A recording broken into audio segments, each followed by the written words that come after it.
김경희 권사님께서도 저 태국에 갔다가 다녀오시고, 우리 린 권사님 조카분 가족도 오시고, 다 이렇게 많이 모여가지고 우리 학생들과 더불어서 예배하니까 참 감사합니다. 우리는 살아가는 동안에 다른 사람들로부터 초대를 가끔씩 받죠. 나와 특별한 관계를 가지고 있고 또 좋은 관계를 유지해왔던 사람들끼리 특별한 날이 되면은 자기 집에 또는 자기가 준비한 그 잔치에 오도록 초청을 합니다. 대개 보면은 이제 조건적인 만남이죠. 조건적인 초청이고 응답입니다. 관계가 있기 때문에 서로 좋은 관계를 가지고 있기 때문에 초청을 받고 또 초청을 하기도 하고 그렇게 하죠. 그런데 성경에 보면은 오늘 그 이사야 55장을 읽었는데 성경에 보면은 하나님의 초청과 예수님의 초대는 어떤 조건적인 초청이나 초대가 아니죠. 무조건적인 사랑에 기반한 초청이고 초대입니다. 자격을 갖추지 못했지만은 그럼에도 불구하고 하나님이 하나님의 잔치에 초대해 주시고 또 예수님이 마련하신 그 생명의 잔치에 초청해 주시는 거죠. 무조건적인 사랑, 무조건적인 은혜 가운데서 우리는 부름을 받았습니다. 그런데 이 사람이라는 게 참 그 간사한 것이 자기 돈을 많이 들여가지고 노력을 많이 들여가지고 얻은 것은 굉장히 귀하게 생각해요. 그런데 어느 날 갑자기 또 여러 번 자기에게 기회가 주어지는 것에 대해서는 희소 가치를 못 느끼고 가치 의미를 잘 부여하지 않아요.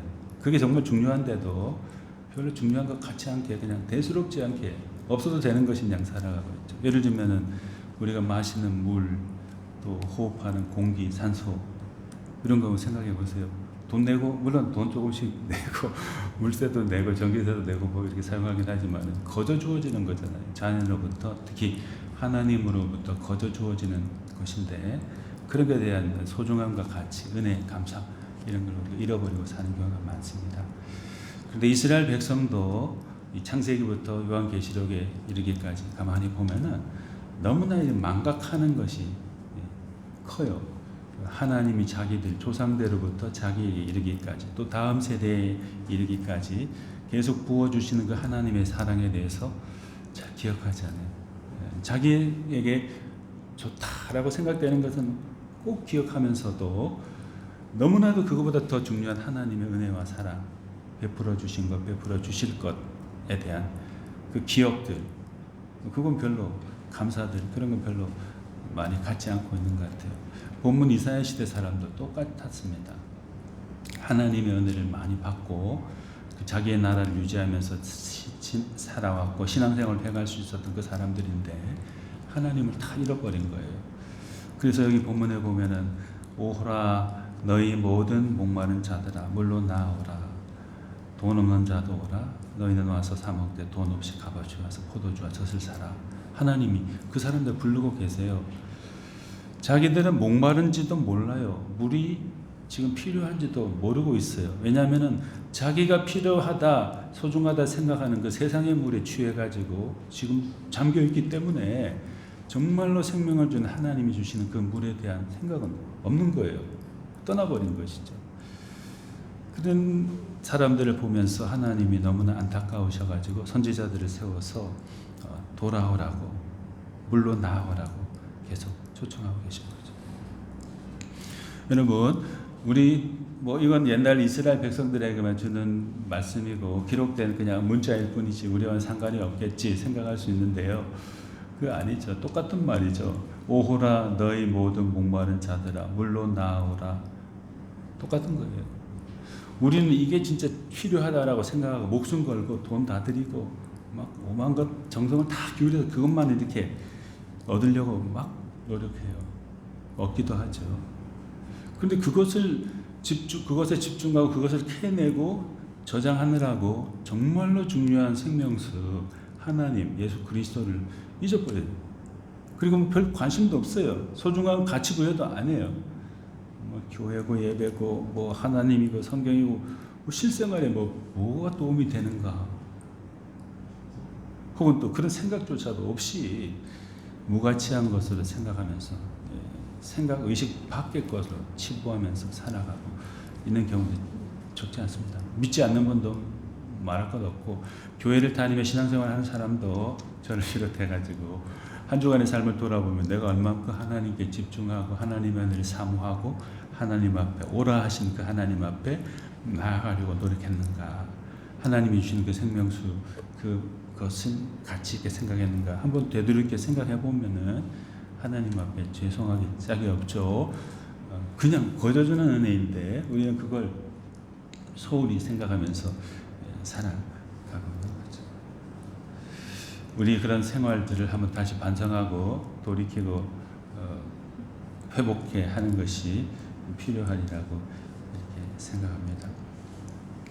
쉬운 성경 번역본에 보면은 본문 이사야 55장 1절 말씀을 이렇게 기록하고 있어요. 너희 목마른 사람아, 다 와서 마셔라.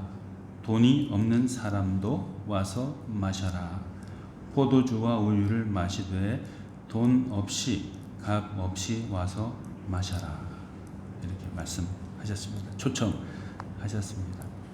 목마르거든 누구든지 다 와서 하나님 예비하신 그 생명의 샘에서 마른 목을 축이고 생명수를 공급받으라고 초청하셨습니다. 초청에 저들 비롯한 우리 모든 성도님들이 응답하고 다른 것에만 너무 집중해서 거기에 빠져버리지 말고 우리에게 생명을 주시는 하나님의 그 사랑의 샘에 집중하면서 살아가는 우리가 다 되도록 해야 되겠습니다. 부르심에 예하고 응답하면서 감사한 마음으로 나가면 됩니다. 수고하고 무거운 짐진자들 다 내게로 오라. 내가 너희를 쉬게 하리라. 예수님 말씀하셨죠. 그 부르심에 우리 모두가 다 응답하면서 나아가는 그런 삶을 계속 살아가면 좋겠습니다. 그런 하나님의 부르심에 사랑의 초청에 응답하기 위해서는 필요로 하는 것들이 있죠.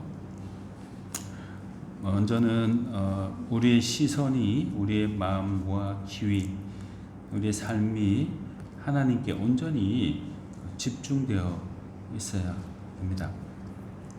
우리 여기 있는 남자친구들은 이제 앞으로 대부분 다 군대 가게 될 거고, 또 나이 있는 드신 우리 집사님들이나 성도님들은 군대에 가게 되는데, 군대에 들어가서 훈련받으면 요즘은 좀 더 약간 전보다는 편해졌겠지만은 많이 힘들죠. 많이 힘들죠. 근데 사격 훈련을 가거든요. 무슨 유격장 이런 데 가가지고 한 주 동안 지내면서 여러 가지 막 힘든 훈련을 많이 받아요. 근데 그 중에 사격 훈련을 하는데, 사격이라는 거는 여러분 다 아시는 대로 총 쏘는 거잖아요. 잘못 이걸 다루면은 사고가 나기 때문에 사람이 죽을 수도 있기 때문에 굉장히 조심해요. 그래서 그 조교들이 옆에 막 서가지고 아주 조심조심 시키면서 뭐 걸어가기도 하고 총기도 휴대하면서 다니기도 하고 그렇게 하는데, 그 사격 훈련을 하는 동안에 이제 어떤 타겟에 관역에다가 이렇게 조준해가지고 이 총을 쏘아야 되잖아요. 그런데 그 조준 사격을 하기 위해 가지고 처음부터 탄화를 주면서 이렇게 쏘아라 이렇게 안 하거든요.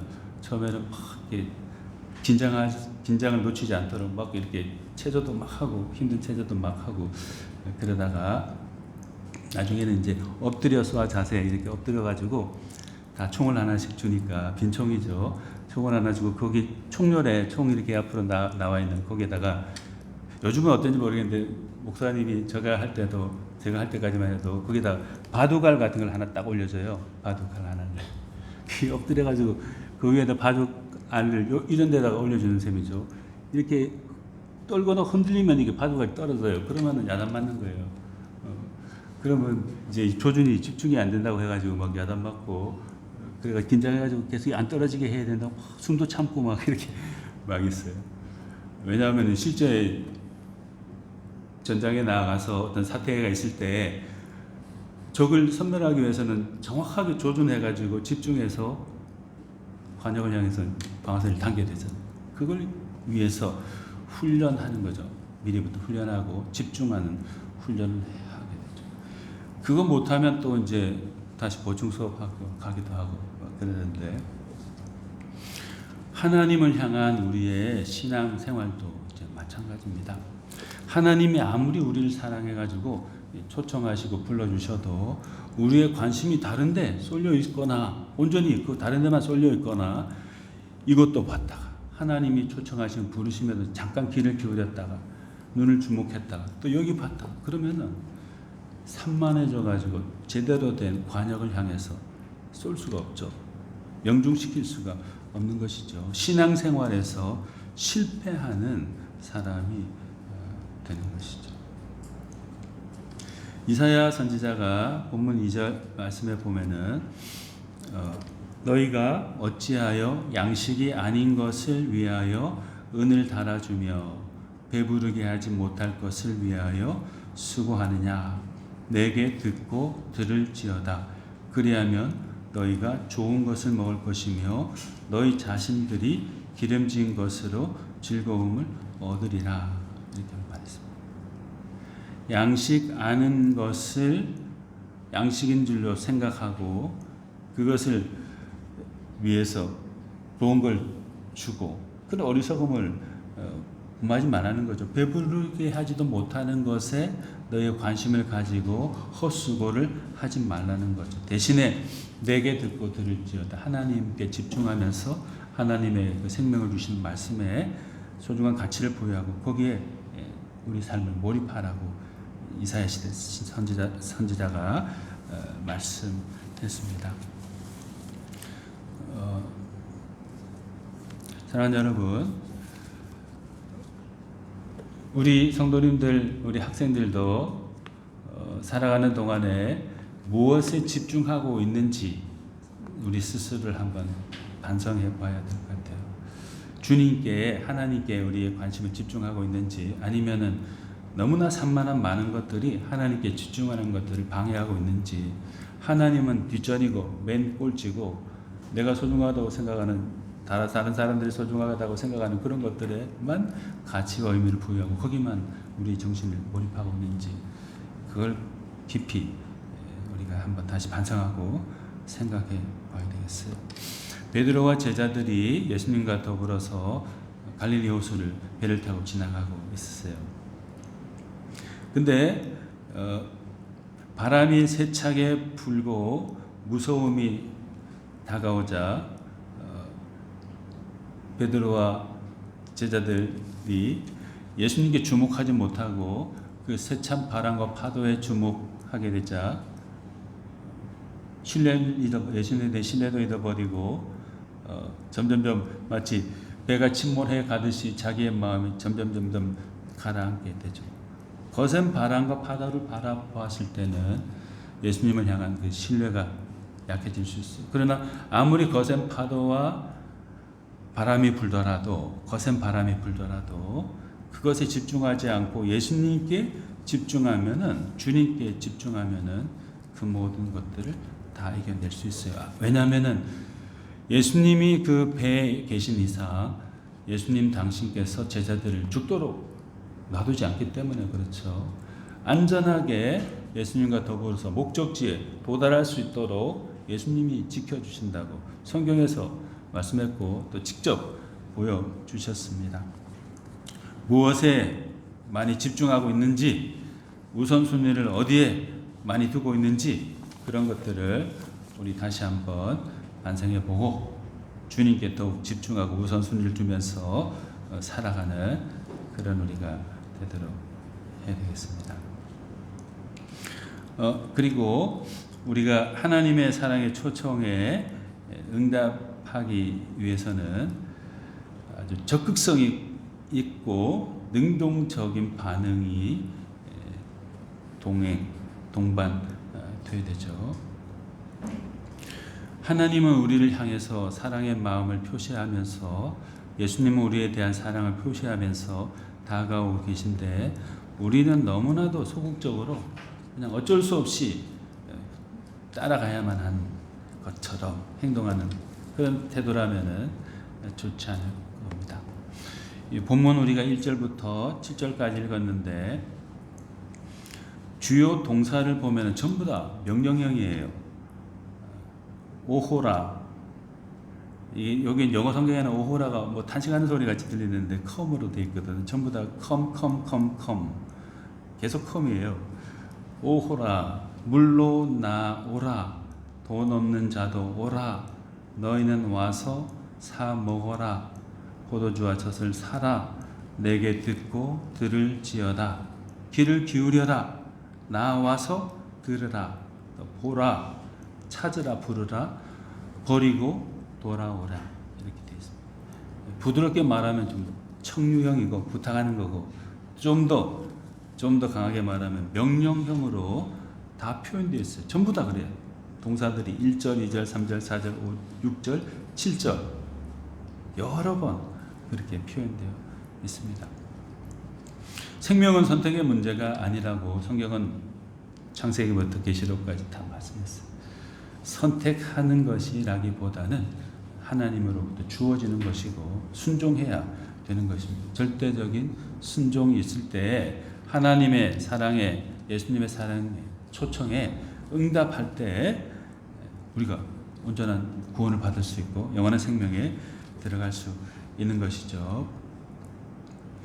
야고보 사도가 2장 14절에서 이런 말씀했어요. 내 형제들아, 만일 사람이 믿음이 있노라 하고 행함이 없으면 무슨 유익이 있으리요? 그 믿음이 능히 자기를 구원하겠느냐? 영혼 없는 몸이 죽은 것 같이 행함이 없는 믿음은 죽은 것이니라. 이렇게 말씀했습니다.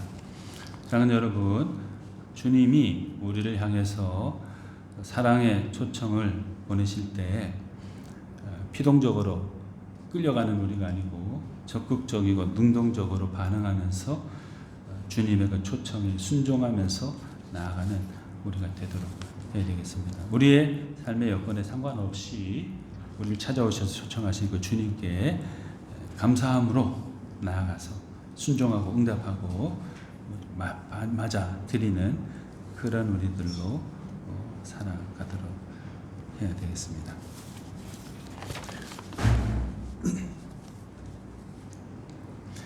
그리고 여기 6절 말씀에 보면은 너희는 여호와를 만날 때에 찾으라. 가까이 계실 때 그를 부르라. 이런 말씀이 있죠. 너희는 여호와를 만날 만한 때에 찾으라. 가까이 계실 때 그를 부르라. 7절에는 악인은 그의 길을, 불의한 자는 그의 생각을 버리고 여호와께로 돌아오라. 그리하면 그가 긍휼히 여기시리라. 우리 하나님께로 돌아오라. 그가 너그럽게 용서하시리라. 이렇게 말씀되어 있습니다. 이것도 마찬가지로 조금 이게 부탁보다는 더 강한 의미를 지닌 명령의 형식으로 쓰여졌죠. 찾으라, 부르라, 버리라, 돌아오라.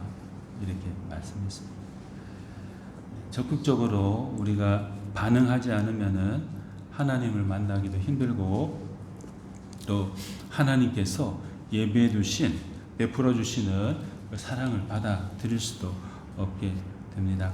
우리의 응답을 방해하고 있는 것들은 무엇인가 우리가 생각해보고 또 하나님의 사랑의 초청을 가로막고 있는 장벽들은 우리 주변에 얼마만큼 많이 높이 튼튼히 쌓여져 있는가 이런 것도 한번 생각해 봐야 되겠습니다.